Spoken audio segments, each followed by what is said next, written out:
Muzicanții din Bremen. O poveste de frații Grimm. A fost odată un om și omul ăsta avea un măgar care de mai mulți ani tot cărase la moară saci cu grăunță. Dar de la un timp betului dobitoc i se împuținaseră puterile și nu mai era bun de nicio treabă. De aceea stăpânul lui se gândise într-una din zile că n-ar mai avea niciun rost să strice pe el bunătate de nutreț. Măgarul pricepu însă că nu-l așteaptă vremuri prea bune și, fără să mai aștepte, își luă tălpășița spre orașul Bremen. Nu știu de unde îi venise în gând că acolo s-ar putea face muzicant al orașului. După ce merse el o bucată de vreme, iată că dădu peste un ogar care zăcea întins pe o margine a drumului, răsuflând din greu, parcă ar fi făcut ocolul pământului. "Ce gâfâi așa, mă?" îl întrebă măgarul. "Vai de păcatele mele," răspunse câinele, "pentru că sunt bătrân și slăbesc din zi în zi tot mai mult și pentru că la vânătoare nu mă mai dovedesc bun de nicio ispravă, stăpânul meu și-a pus în gând să-mi facă de petrecanie și atunci mi-am luat repede tălpășița. Dar vorba e cu ce o să-mi câștig eu pâinea de aici înainte." "Știi ceva?" îi spuse măgarul. "Eu mă duc la Bremen să mă fac muzicant. Hai cu mine că o să găsim și pentru domnia ta un loc în taraf. Eu o să cânt la lăută, iar tu o să bați la toba mare." Câinelui îi plăcu propunerea, cum era să nu-i placă, și plecară împreună mai departe. Merseră ei așa până ce întâlniră în drum o pisică. Și avea pisica asta o mutră jalnică, de parcă tot îi ningea și ploua. "Ei, de ce mi-ești așa tristă? Cine ți-a stricat socotelile?" o întrebă măgarul. "Cui arde să fie vesel când a ajuns funia la păr?" răspunse pisica tristă. "Pentru că anii bătrâneții m-au cam ajuns de șale și mi s-au tocit colții și pentru că îmi place mai mult să mă tolănesc la cuptor și să torc decât să alerg după șoareci, stăpâna a vrut să mă înnece. Am fugit eu acasă la timp, nu e vorbă, dar stau și mă socotesc. Încotro s-o apuc eu acum." "Păi, hai cu noi la Bremen, că la serenade nu te întrece nimeni și cu siguranță o să-ți găsești și tu un loc în taraful orașului." Pisica socoti că sfatul ăsta nu-i rău deloc și se alătură celorlalți doi. Și au tot mers cei trei fugari, au tot mers și la un moment dat, trecând prin fața unei curți, au văzut cocoțat pe o poartă un cocoș care striga "Cucurigu!" din toată puterea rărunchilor. "Ce ți s-a întâmplat, măi, de strige așa?" îl întrebă măgarul. "Astâmpără deodată că împuiezi urechile oamenilor." "Păi, dau și eu de veste că o să fie vreme frumoasă," spuse cu tristețe cocoșul. "Mâine-i duminică și ne vin oaspeți. Dar vezi tu că stăpâna mea nu se mai arată milostivă de mine. I-a spus bucătăresei că ar pofti să mă mănânce la masă în ciorbă, așa că în seara asta or să mă scurteze de cap. Acum înțelegi tu de ce strig așa? Strig și eu cât mai pot, cât mai sunt în viață." "Păi bine, măi, creastă roșie, să te necăjești matale pentru atâta?" îl dojeni măgarul.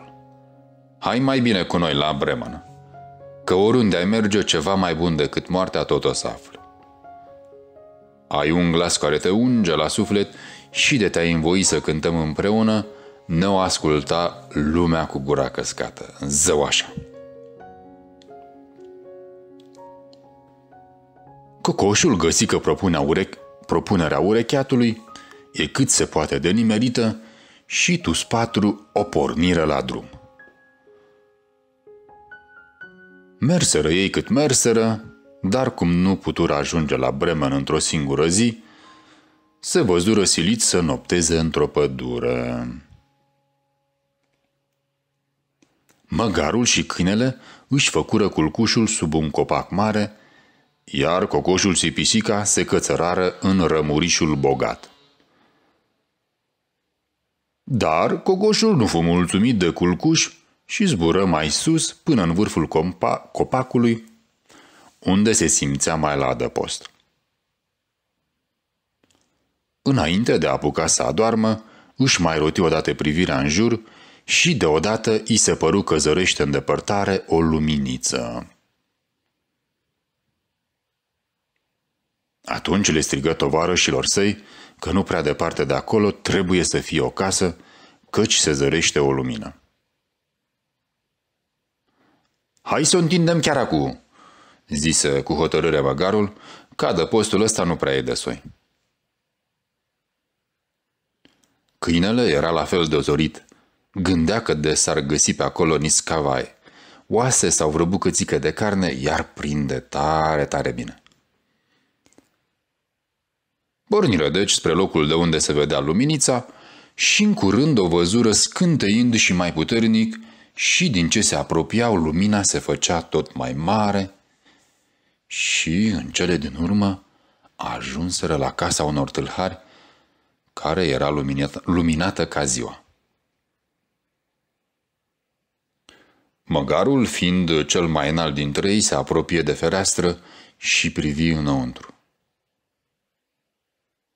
Ce vezi acolo, mă?" îl întrebă cocoșul. Ce văd? Apoi văd o masă încărcată cu mâncăruri și băuturi alese și niște tâlhari care stau în jurul ei și se înfruptă de zor." Așa ceva ne-ar prinde bine și nouă," zise cocoșul. Mai încape vorbă?" spuse măgarul, numai de ne-am vedea în locul lor, privind cujind cum înfulăcau tâlhare. Chibzuiră ei în ce chip ar putea să-i pună pe tâlhar pe goană și în cele din urmă găsiră ce aveau de făcut. Măgarul își ridică picioarele dinainte și le propti dinaintea ferestrei, pe marginea ferestrei, câinele sări pe spinarea măgarului, pisica se cățără pe spatele câinelui, iar la urmă cocoșul își desfăcu aripile și zburând se așeză pe capul pisicii. Și așa cum erau orânduiți, ca la un semn, porniră cu toți să cânte, fiecare pe versul lui. Măgarul răgea, câinele lătăra, pisica meuna, iar cocoșul cucuriga. După ce făcură o cântare în toată regula, se năpustiră prin fereastră în odaie, dezângăniră toate geamurile și se făcură țândări. De spaimă, tâlharii săriră în sus ca niște apucați și, crezând că niscaiva asta fii au năvălit în casă, fugiră îngroziți în pădure. Iar cei 4 tovarăși se așezară la masă și, luând fiecare din ce mai rămase, se ghiftuiră de parcă i-ar fi așteptat un post de 4 săptămâni.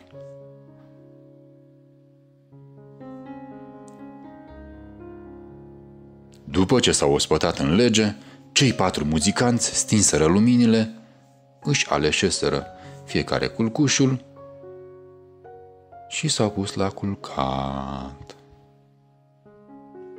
Măgarul se culcă pe un mădălar de gunoi, câinele se făcu covric după ușă, pisica se tolăni pe cuptor, iar cocoșul se cocoță pe grindă.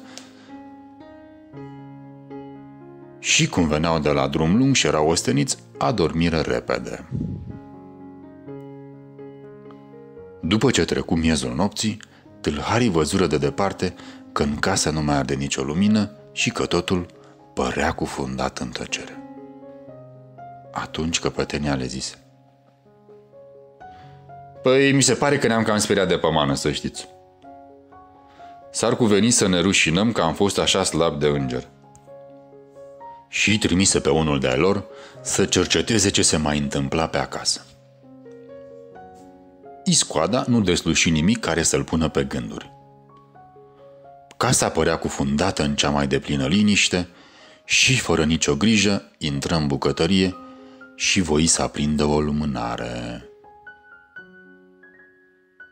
Dând de ochii scânteitori ai pisicii, îi luă drept cărbuni aprinși și se apropie de ei un băț de chibrit ca să-l aprindă. Dar pisica nu înțelesese de glumă, îi sări în obraz și începu să-l zgârie și să-l scuipe. Tâlharul trase o spirietură zdravănă și dădu să iasă afară prin ușa din dos.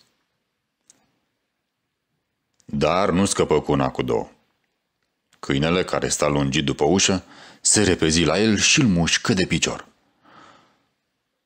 O luă atunci la goană prin curte și, când trecu pe lângă măldarul de gunoi, îl arse măgarul cu o copită de văzut stele verzi.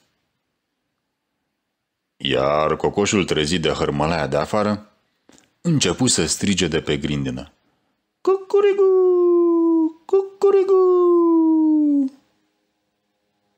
Atunci tâlharul își luă picioarele la spânare și nu se opri decât în fața căpeteniei tâlharilor, căreia îi înșiră toate grozăviile prin câte trecuse.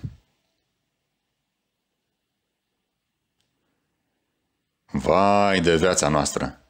În casă s-a cuibărit o coțofană afurisită care mi-a zgâriat tot obrazul cu niște gheare lungi și ascuțite.